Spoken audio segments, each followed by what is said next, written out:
I'm No Philosopher, but I Got Thoughts. It's out January 17th. I'm so pleased to welcome Kristin Chenoweth to Q. How are you? I'm good, Tom. Thanks for that great introduction. Can you just follow me around and say that wherever I go? I'm not going to lie to you. My rates are very reasonable.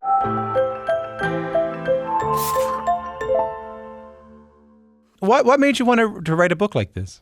Honestly, the pandemic happened, and I went from 110,000% to zero creatively. And my fiance was like, just write, just write. You never have time. You always love to write.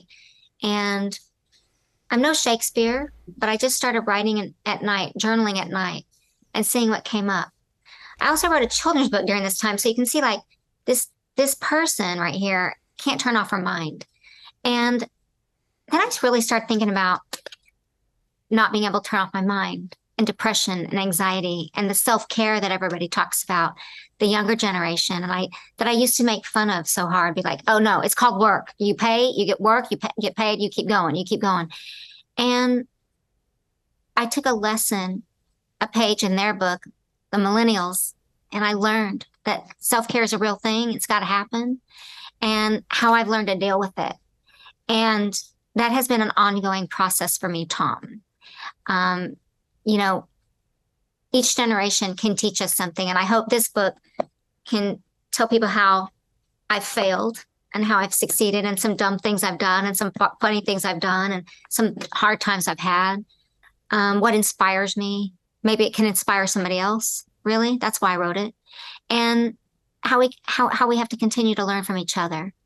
And that was my life lesson right there, is learning from the younger generation. Okay, all this stuff I made fun of, meditation and the sound baths and me time, it's real. It's real. Just to make sure I get this, so you were working since you were a kid. So you were working and working and working and working, and there was no time to stop. And when people would say things like, "Oh, I need a bit of self care," or I got to watch out for my own mental health, or I got to meditate and all that, you were like, well, guy, you give it up. That's sort of sooky stuff. We don't need any of that Yeah. stuff. Like, you do some work, and then the pandemic happens, and you go, "Oh, actually, this is real." Yes, that's what I did. I'm being really honest. And it's so funny, like 3 months ago, because we went back into work, right? And when I went back in, it's like, did I learn the lesson? No, I went in hard, hard, hard. And because I like what I do, I love it. But about 3 months ago, I crashed and burned. And I stopped and I read my own book. I read my own book. I was like, you got to practice what you're preaching, girl. And I read a lot of books. I love Brene Brown. I love Marianne Williamson. I love a lot of authors. I love The Art of Spirituality. I love a lot of different books, but this one was my own. And if I forget what it is I'm talking about, what it is I want people to learn from me or how I've learned, then I forget. It was a really interesting lesson to have happen. What does that look like? What is, as much as you want to tell me, what does crashing and burning look like for you? Stopping, my body crashed. It was like, no more, no more. I couldn't sleep. I couldn't eat. The basics of life. I'm a big prayer person, couldn't do that. Didn't have time for God. I was like, get back to you. I mean, my friends always have to understand that I'm busy. Well, so are they. Making time for the people you love, it's the time for me is getting shorter and shorter. So none of us is promised anything. So I would like to live my life. I would like to nest with my fiance. I would like to see my friends instead of asking them to always understand I'm sick. I don't feel good. I'm tired. I'm exhausted, not being able to sleep, not just struggling. So, and it had to change. And the only way to change was stop again. And I did. I had to cancel a bunch of things. I'm working on work-life balance. I know a lot of people are. And I'm a work in progress still. Can you talk to me about your kind of formative spirituality, like the Bible, Christianity, very like formative for you as a young person, right? Oh yeah, I grew up in the South. Um, that's like what we do. We come out of the womb going, I love you, Jesus. And then you eventually have to grow up and say, what is it that you really believe in? And it turns out for me it is. But it might not look like what other people consider Christianity, I think. Acceptance and tolerance, not just tolerance, but acceptance of people where they are in their life and loving all people. That's what we're supposed to do, right? And sometimes Christians don't, we kind of shoot ourselves in the foot, right? We lead with judgment. A lot of people lead with judgment. And I don't want to do that in my life. There's all kinds of different beliefs. There's all kinds of different lifestyles. Who am I to say? No one, I don't want to be judged for how I live. So I prefer not to do that. And in fact, stand up for people who can't or don't feel that they have had a voice. You know, I'm not saying, oh, congratulate me. It's just something that's really important to me. And I think one of the reasons why I'm in this business is to have a voice for, as a Christian person, but also let people know you're not wrong. You're not going to hell. It's okay. Can you talk to me about eat the fish, not the bones? Yeah, that's what we're talking about right now, Tom. Thank you. So my grandmother, she had a direct line to God, direct line to heaven. What was her name? Mildred Chenoweth. What a name. Lovely name, eh?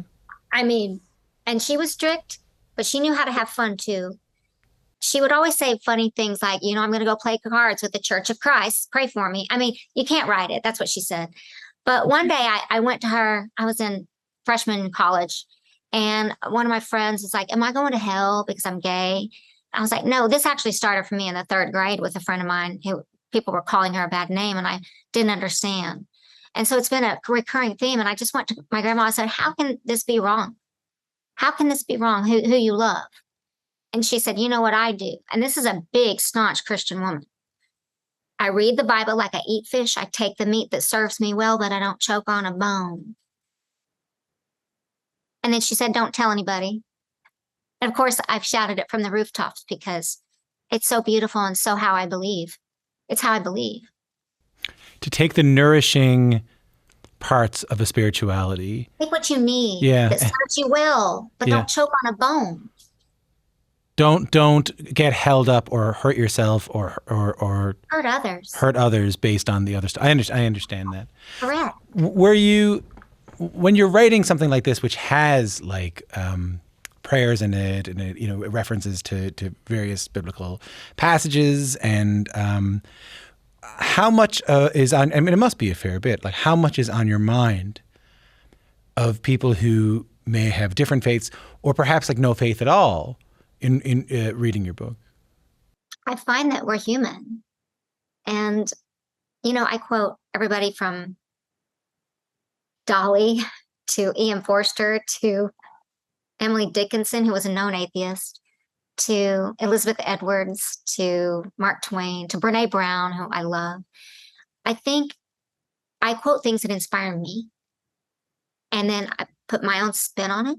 Like I wrote a song many years ago called WWDD, What Would Dolly Do? She's, of course, in there because I cannot figure out I can't meet anybody that doesn't inspired by her.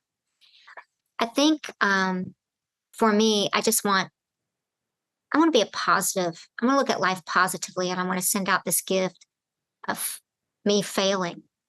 You know, the other day I was on Instagram, the gram, and I saw a girl saying, today, this is what I did. I failed at my audition.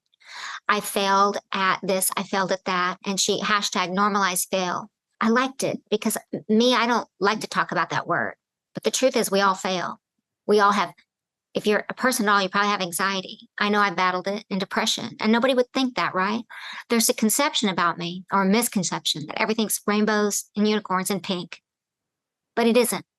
It's not me complaining. It's just we're all human, and we're all just trying to get along. Whether we believe the same or don't, we can still meet and still talk.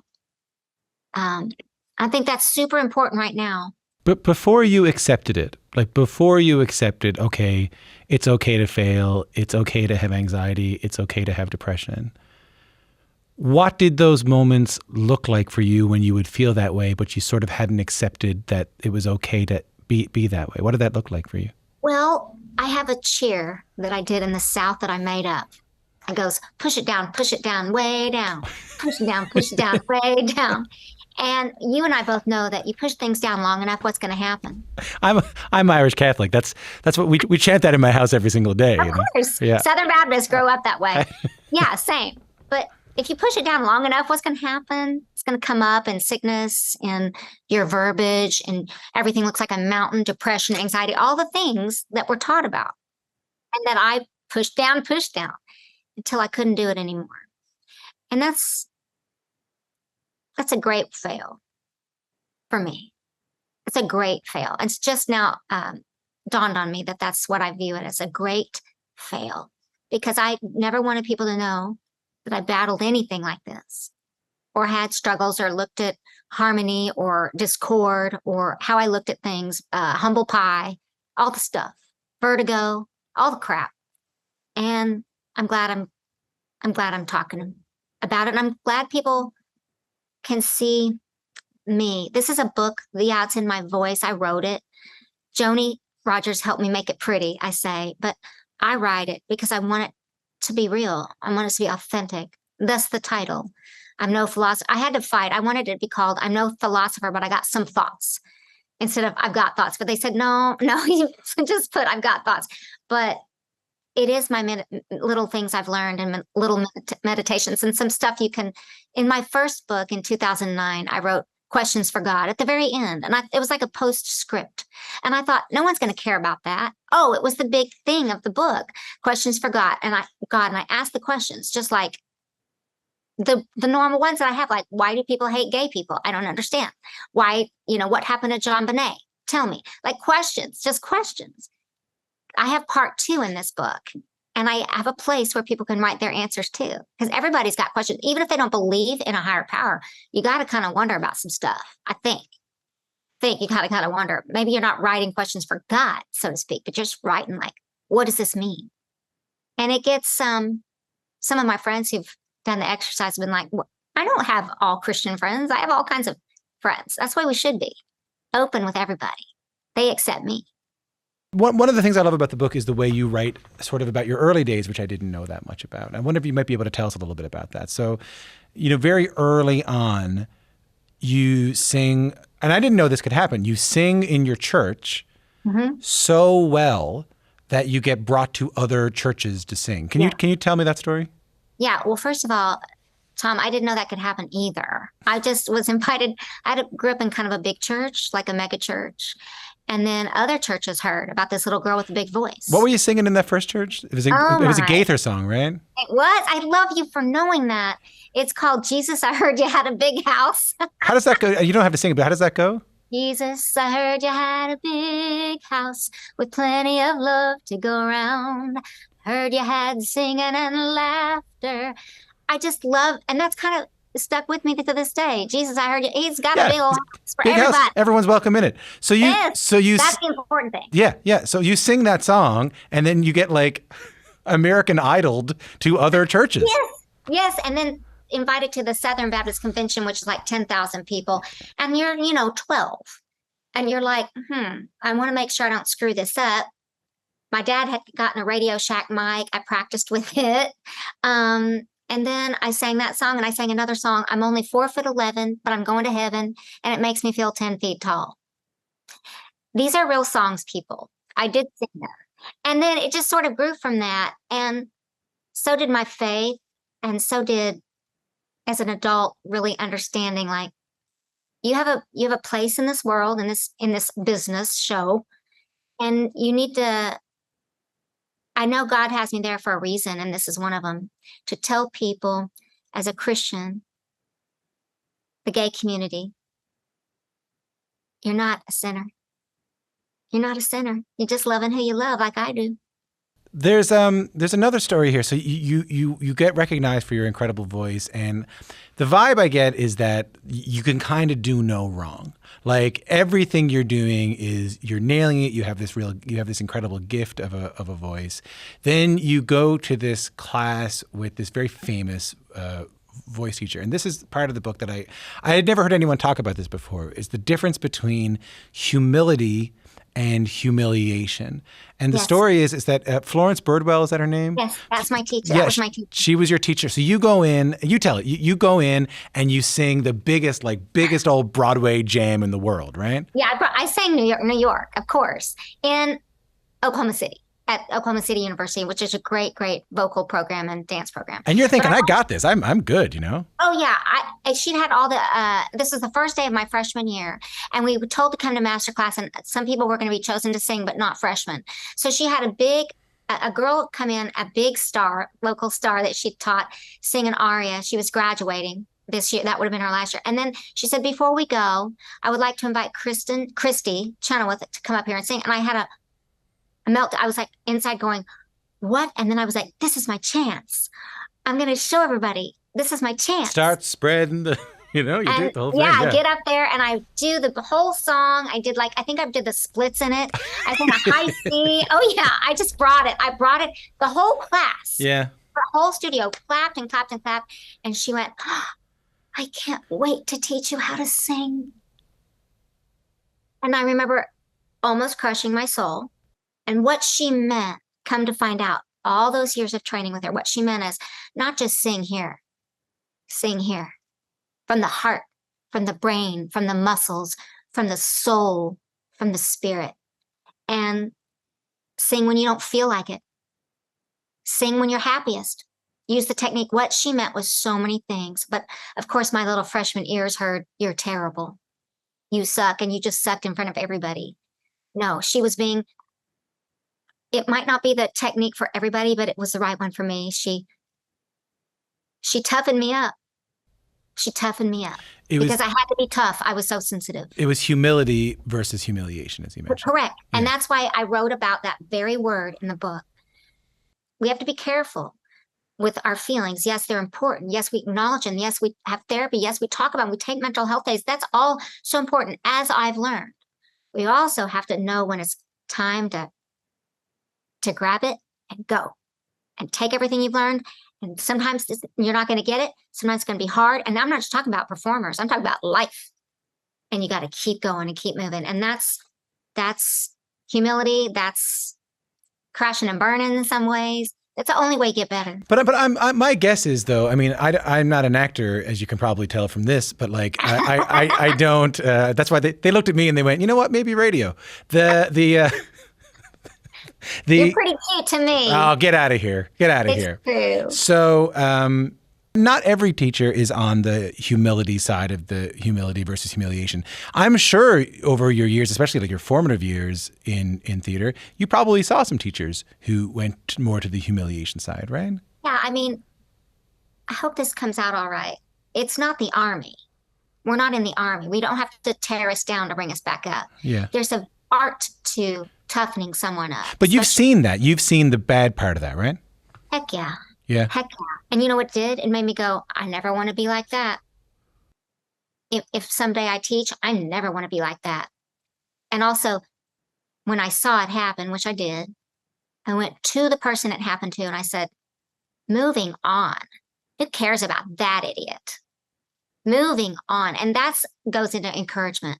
I've had a lot of people encourage me, and that's one of the things one of the reasons I wrote the book. I want to encourage others. Don't sweat the small stuff, but if it's big, it's okay. It's okay to say. People that humiliate hate themselves. They don't like themselves. So really to look at the finger and say, it's not about you. You know, you wake up one day and you realize not everything's about you, you know? And when people humiliate, it's about them. And you just have to pray for them and get away, move away.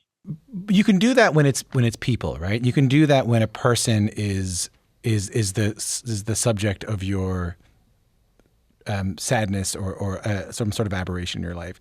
It's harder to do when it's something that can't be predicted. And one of the things you write about in this book on that was this sort of horrific accident that happened to you on the set of The Good Wife. Kristin, if you don't mind, can you tell that story? Sure. I was getting ready to do, I think, a 6-episode arc. I just returned from touring Australia, so I was on a really massive high. I was so excited to be working in New York City, you know, living in my home. And it was my third day. We shouldn't have been shooting outside. The wind was really high. And the last thing I was waiting for my cue outside with a BlackBerry. Okay. And I heard action and I woke up in the hospital. What I heard sounded like a sailboat, like the flagpole. I heard that a lot, but I didn't think to question. I didn't think, who am I to say, are we sure we should be doing this? I literally heard we're losing our light. I literally heard that saying. And I woke up in Bellevue, which is where they send a lot of trauma patients, especially from the prison in here in New York. And I had a 7-inch skull fracture, some cracked teeth, hairline fractures in my nose, really bad neck that was already injured from before, and cracked ribs. And what sucked was I didn't have the strength to talk about it. I didn't want to talk about it because I was afraid I wouldn't be hired again in television. In fact, it was brought up to me that if I did take action, I wouldn't work again in television. And it was also CBS, who has a totally different regime now, a great regime, but then it was a different person. And I was scared and I was weak and I wanted to tell it because it's really not about them. It's about my action. And obviously I have lots of residual from it. And if I had it to do over again, I would what? Make sure I was taken care of. But I was scared and I didn't want to be the complainer. But the fact is, lighting equipment fell on my head and threw me into a curb and gave me a skull fracture. I mean, fact is, I was very injured. The doctor had said to me, if it moved over a little bit, I would have been dead. So I'm really glad. I mean, a lot of my friends, way more well-known than I, said, you must take action. I said, no, I won't work again in TV. My parents were furious. Kristin, you have to. I'm sorry, I didn't. I'm really sorry. And you know what happened anyway? That regime kind of cut me off anyway. So I even got in trouble for not even doing it. Right. Even though you didn't do anything, right. they kind of So the truth is, just take care of yourself because no one's going to do it. Given that the theme of the book is in so many ways like how to stay on course, how to look after yourself, how to stay inspired, why did you want to share that very tragic story in there? I wanted other people on the job, no matter what their job is, especially performers, because that's the line of business I'm in, to feel okay when you walk on a set and go, is the lighting, I need to talk to the gaffer. I need to talk to, is everything, there isn't a set that don't go on. And the directors know. I talk to all of them about it. Am I safe? Are we all safe? Because I never want to see it happen again. You know, in the before the vaccines came out, when we were really still being so careful, and we still should be, by the way, we're in it. The horrible tragedy happened on the set of Rust, the movie. And I don't want to get into it other than I think safety on sets especially is so overlooked. And I went down a rabbit hole one night and watched people, like even Hillary and Bill Clinton were doing an interview once, and the lighting equipment kind of fell on her. And I was like, it was a small soak, but still, it's a risky business. But there's lots of risky business. There's construction, there's name it. But I just wanted more people to know that it's okay to walk on a set, really get to know your crew. I love the crew anyway. And say, am I good? Yeah. Are we good? Advocate for yourself. Yes. Because I didn't. I'm glad you're... And what came with that was a lot of anxiety and bitterness. I'm glad you're okay. Thank you. It's a really beautiful book, and I'm happy we got to talk about it because it's not just a book of sort of beautiful inspirational messages, but you do share some challenging parts of your life, and I think that's just as meaningful. So thank you so much for making the time for us today. It's lovely to talk to you. Thank you, Tom. You're amazing. And you know, I've been in Canada a lot and worked there mostly. And I just want to say hi to everybody. We're saying hi back to you. I love me my Holt Renfrew, okay? Come on up. We'll go to Holt Renfrew.